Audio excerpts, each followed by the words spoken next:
Tecnologia e sguardo sulla intelligenza artificiale. Luglio 2026 segna un mese cruciale, in cui la governance dell'IA passa dal dibattito alla regolamentazione. 3 importanti quadri normativi entrano in vigore solo a luglio. Le misure cinesi sui servizi interattivi antropomorfi basati sull'IA, il 15 luglio. La legge vietnamita sulla sicurezza informatica in vigore oggi 1 luglio e il disegno di legge malese sui crimini informatici, la cui approvazione è prevista anch'essa oggi 1 luglio. Le Nazioni Unite convocano il loro primo dialogo globale sulla governance dell'IA, come previsto dall'Assemblea Generale a Ginevra dal 6 al 7 luglio, nel tentativo di raggiungere un consenso internazionale. Come appena discusso, l'economia degli agenti basati sull'intelligenza artificiale, IA, è destinata a essere lanciata a livello globale. L'economia degli agenti. Il 38% di tutte le transazioni degli agenti sono ora trasferimenti diretti da agente ad agente rispetto al 15% di fine 2025. Circa il 19% di tutte le transazioni sono ora attività on-change degli agenti IA. Il 98,6% dei pagamenti degli agenti IA utilizza il regolamento in USDC garantito dal debito statunitense. USDC è una stablecoin digitale progettata per rimanere ancorata al dollaro statunitense con un rapporto di 1. Le stablecoin sono diventate il capitale circolante nativo delle reti di macchine autonome e il debito statunitense ancora una volta è stato incentivato. L'economia degli agenti è il nuovo sistema bancario internazionale. La domanda non è più se questo stia accadendo, ma con quale velocità si diffonderà. Poiché viene utilizzata principalmente sul dollaro statunitense, gli Stati Uniti stanno assistendo alla costruzione del maggior numero di data center che non sono ben visti dalla popolazione. I data center consumano dalle 20 alle 30 volte più energia di una normale abitazione. Le bollette elettriche aumentano per tutti nella regione. Utilizzano enormi quantità di acqua per il raffreddamento e i residenti nelle vicinanze segnalano acqua del rubinetto marrone con odore di disinfettante. Il rumore industriale continuo proveniente dalle apparecchiature di raffreddamento, gli accordi segreti e la mancanza di nuovi posti di lavoro hanno portato al blocco o al ritardo di almeno 75 progetti di data center solo nel primo trimestre del 2026. Almeno 69 amministrazioni locali hanno emanato divieti o moratorie. Un sondaggio Ipsos di fine 2025 ha mostrato che circa il 50% degli americani non voleva un data center nelle vicinanze. All'inizio del 2026 la percentuale sarebbe salita al 70%. Oltre 700 data center sono ancora in costruzione nonostante l'opposizione. L'intera economia mondiale è investita in questi data center statunitensi, quindi ci si aspettano maggiori tensioni da tutte le parti e credo che questo sia il motivo per cui anche le installazioni militari vengono costruite intorno a questi data center. Sembra proprio che l'intera economia mondiale dipenderà dai data center statunitensi per il funzionamento di questa economia degli agenti e questa sarebbe un'ipotesi sul perché il 69 di essi venga costruito in aree con una bassa densità di popolazione. Sappiamo già che al governo statunitense non importa della popolazione e meno persone ci sono da gestire, più facile è per il governo. 3 quadri normativi entreranno in vigore a luglio. Il 15 luglio entrerà in vigore in Cina la normativa sui servizi interattivi antropomorfi basati sull'IA. Si tratta del primo regolamento dipartimentale cinese specificamente dedicato all'IA emotiva, ovvero ai sistemi che simulano tratti della personalità umana, schemi di pensiero e stili di comunicazione per un'interazione continua. La normativa si rivolge a compagni virtuali, partner virtuali e bot di assistenza. Le disposizioni principali includono contenuti proibiti, contenuti che incoraggiano o glorificano l'autolesionismo, che inducono dipendenza emotiva e che utilizzano la manipolazione emotiva per estorcere decisioni irragionevoli. È severamente vietato l'utilizzo di minori e le relazioni intime virtuali. La normativa prevede una modalità dedicata ai minori con limiti di tempo e controlli da parte dei tutori, nonché il consenso dei tutori per gli utenti di età inferiore ai 14 anni.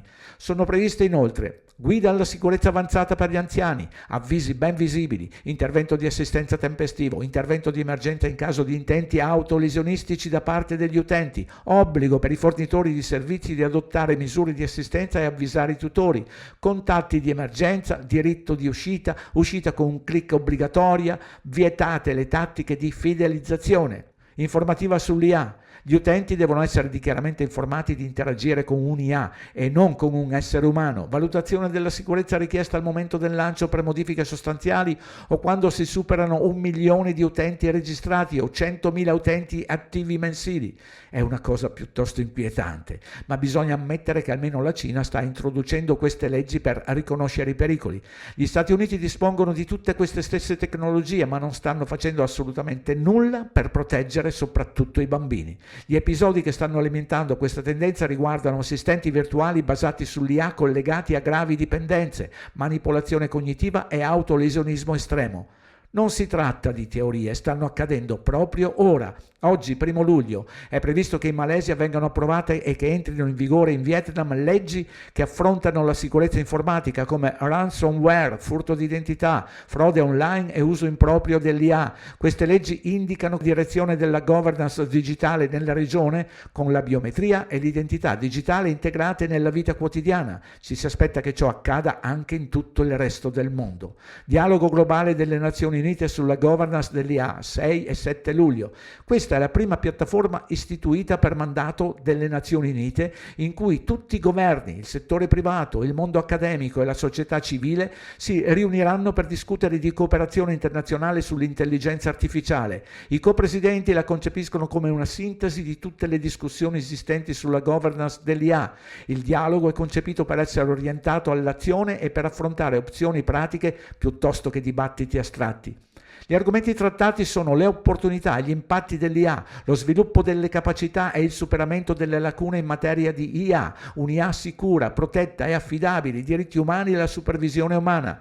Le Nazioni Unite la descrivono come una pietra miliare nell'attuazione del patto digitale globale adottato da tutti gli Stati membri delle Nazioni Unite nel 2024.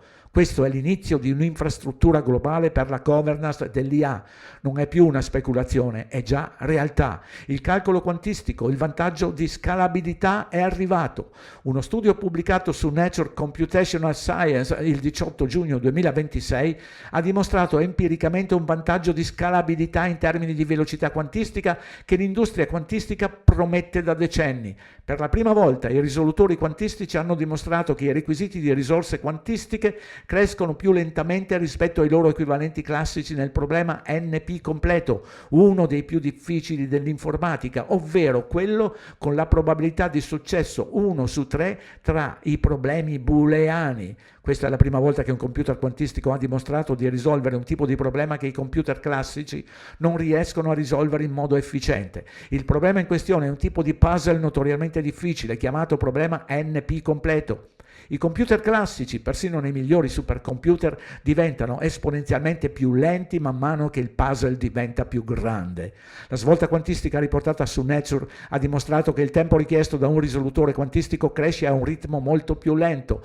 Ciò significa che man mano che il problema diventa davvero enorme, il computer quantistico prende il sopravvento e taglierà il traguardo, mentre quello classico sarà ancora in difficoltà. Questo tipo di enigma è il fondamento matematico di gran parte della crittografia moderna, che ora sembra vulnerabile al calcolo quantistico.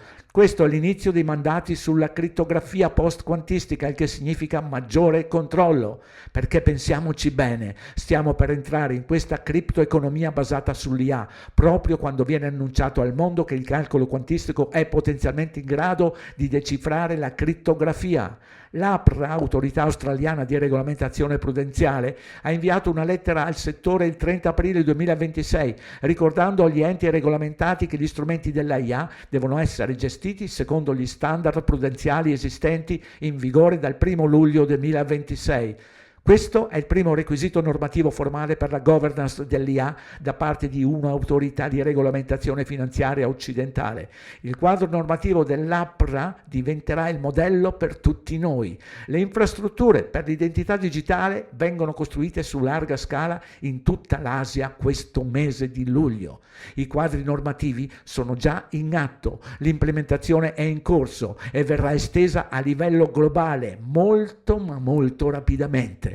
Le soluzioni sono strumenti per la privacy.